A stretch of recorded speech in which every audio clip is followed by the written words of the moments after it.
tinggal delok TV, tinggal ngopi, turu.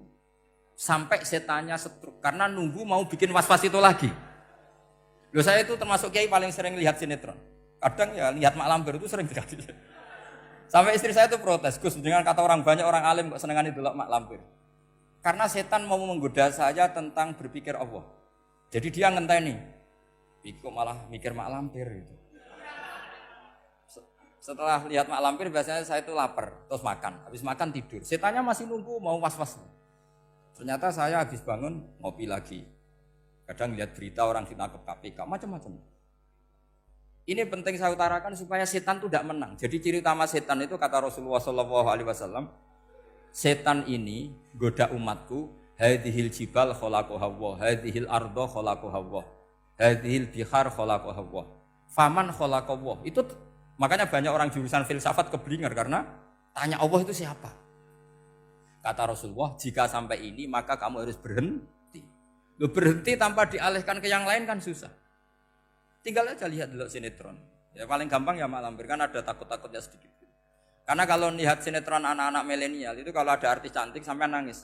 Karena istri kamu tidak seperti itu. Jadi cobalah Quran itu dibaca secara fasih. Kalau ingin baca fasih caranya gimana? Kamu harus belajar balaghah, belajar lisanul Arab, belajar mantek, belajar logika. Nah, kalau logika itu tidak sampai, cari muhalnya. Ini fatwanya Said Robdon Al-Buti, juga fatwanya semua ulama usul fikih. Saya ulang lagi ya, kalau logika kamu nggak paham, cari sisi muhalnya. Saya ulang lagi, cari sisi muhalnya. Misalnya kamu angan-angan tentang Allah nggak dok, sedurungnya Allah itu sopo. Misalnya kamu angan-angan gitu. Sama agama tentu itu dilarang, tapi orang filsafat tetap saja nyari itu. Lalu hentikan pencarian itu, yaitu tadi katakan saja hadhil maujudat yastakhilu ayyakhluqahal adam. Sesuatu yang maujud tentu enggak mungkin disebabkan oleh sesuatu yang tidak ada. Fa innal adama la yu'athiru aslan wala yakhluqu aslan. Namanya sesuatu yang enggak ada pasti tidak berstatus pencipta. Namanya saja enggak ada. Akhirnya la buddha min ayyasbiqa hadzal alam maujudun.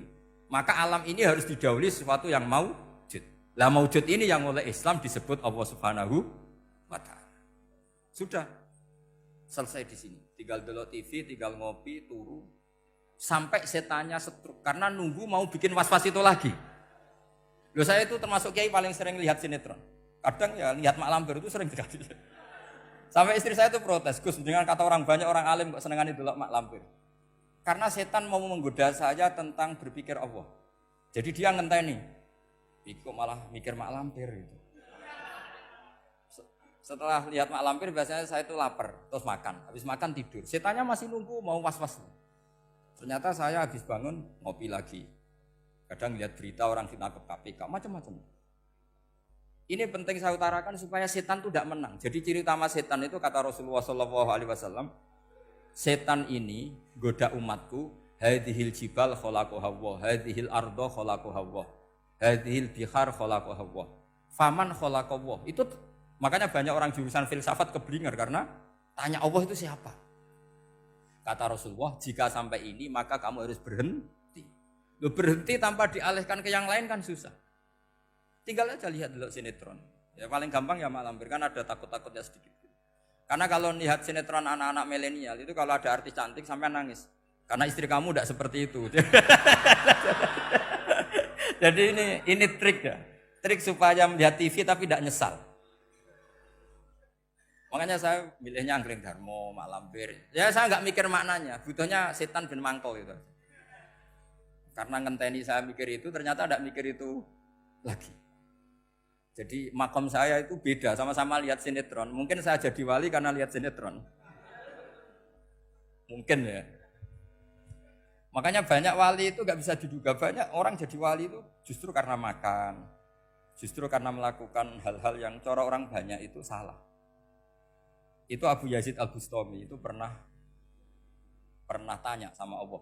Kak Haman nggak usah bayangkan caranya tanya gimana. Enggak wali ya enggak tok. Sudah enggak usah tanya itu.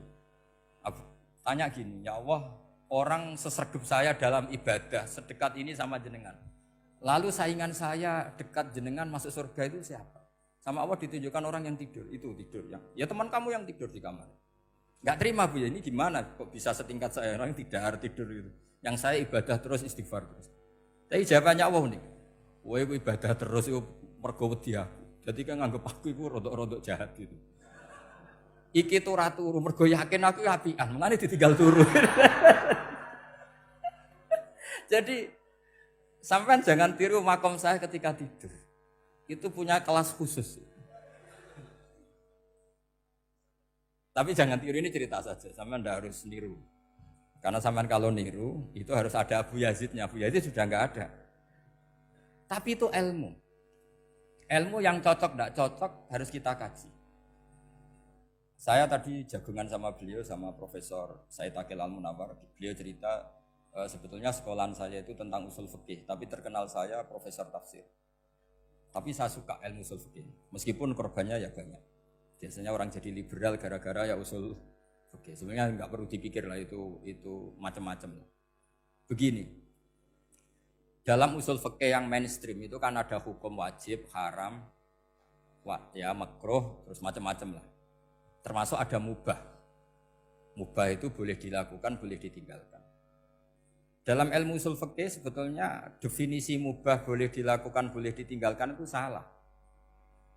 Karena begini, setiap Anda melakukan sesuatu yang mubah, pasti di saat itu meninggalkan sesuatu yang haram. Saya ulang lagi ya. Itsma min mubahin illa wa yatahaqqaqu bihi tarku haramimma. Semua teks di lubul usul seperti itu. Memang saya hafalkan, karena ini cara saya jadi wali yang mudah murah. Itsma min mubahin illa wa yatahaqqaqu bihi tarku haramimma. Fayatahaqqaqu bisukun tarkul qatli wa bisukut tarkul qadzaf. Terus beliau membuat sekian contoh. Hukum mubah itu kata ulama yang lain kan boleh dilakukan, boleh ditinggal. Itu tidak benar. Mubah itu ya wajib. Karena setiap kita melakukan mubah, maka saat itu berarti kita meninggalkan barang haram. Coba orang tidur itu artinya apa? Tidak zina, tidak maling, tidak selingkuh, tidak mabuk. Sampean di pondok nikmati jagungan, rokokan, ngopi. Artinya nikmati rokok, nikmati kopi. Tidak menikmati tontonan di bar. Makanya kita berharap malaikat itu belajar usul fikih sehingga ketika kita rokok di pondok dilihat hada taroka melihat bar, wahada taroka melihat dangdutan, wahada. Jangan sampai malaikat bilang gini, dasar kere rakra delok. Itu repot kalau sampai begitu. Nah, kalau mubah itu artinya tarkul haram. Tarkul haram itu wajib apa sunat? Wajib kan?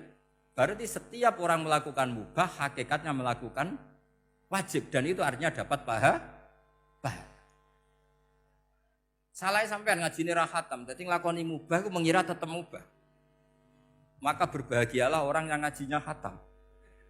Makanya setahu saya kiai-kiai Mbah Mun ya sering guyon. Setahu saya Mbah Mun kalau ketemu Mbah Mun ya guyon terus. Guyonnya ini adalah waminal qutbi kata Imam Ghazali. Qutbu hadzal al-istilzat bil mubahat.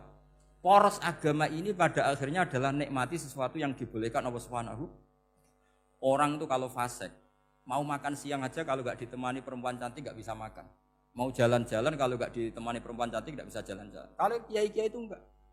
Gojlok-gojlokan wis seneng ira karuan.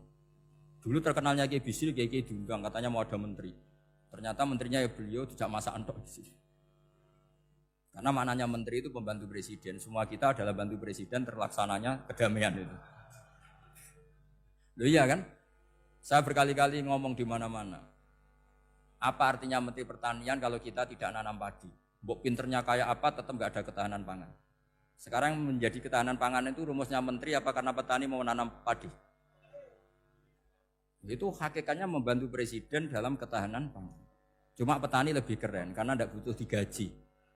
Kalau menteri ya keren tapi kurang keren karena masih dapat apa? Gaji. Akeh tunggalil anak mikir untuk gaji. Nah petani enggak mikir enggak dapat gaji. Oh itu keren. Selalu rakyat lebih keren dibanding pejabatnya. Memang gitu aturannya begitu. Aturannya begitu. Kamu saja yang kurang syukur. Jadi rakyat tuh gremeng.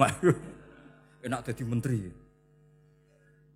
Ya sudah itu hak kamu, tapi saya tidak berpikir seperti itu. Maka saya ulang lagi, Saya ulang lagi ya. Kenapa saya ngomong seperti ini? Supaya tadi saya sudah bilang, saya sudah enggak menang dalam suara, harus menang dalam logika. Karena ini audisi, ini audisi.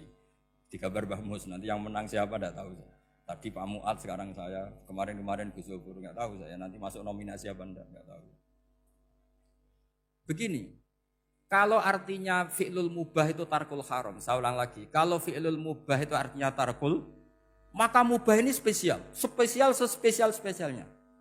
Sehingga Allah kadang ngendikan sederhana sekali. Wa min ayatihi manamukum billaili wan nahar. Termasuk ayatnya Allah adalah kamu ditakdir tidur malam hari maupun siang hari. Kalau kamu enggak malam hari, subuh hari, pagi hari, siang hari. Kenapa dihitung wa min ayatihi? Sekarang kalau ada pakar medis, pakar kesehatan bilang, ini kalau kurang istirahat mati, kalau kurang istirahat jantungan. Berarti tidur adalah menghilangkan penyakit jantung. Obat paling mandi dengan orang rutin tidurnya, itu masih mandi orang rutin tidur. Kamu beli obat harganya 1 miliar, tapi gak pernah tidur 3 hari, tetap taqabbalallahu minna minkum taqabbal ya karim. Maka yang penting itu obatnya apa tidurnya? Tidurnya yang dibantu obat. Tapi kalau obat tok gak dibantu tidur, masih sakit. Berarti penting mana tidur sama obat? Karena penting tidur wa min ayatihi. Orang kayak sampean sering delok YouTube, delok gambar macam-macam. Barokah mana dengan tidur? Wong nak melek mripate delok macam-macam. Barokah tidur. Jadi tidur adalah perlawanan terhadap keinginan melakukan haraman. Ya, saya ulang lagi, tidur itu adalah perlawanan terhadap keinginan melakukan keharaman. Jadi kalau mau tidur nyati gini, ya Allah, siap tidak berangan-angan tentang maksiat terus tidur. Itu wa min ayatihi.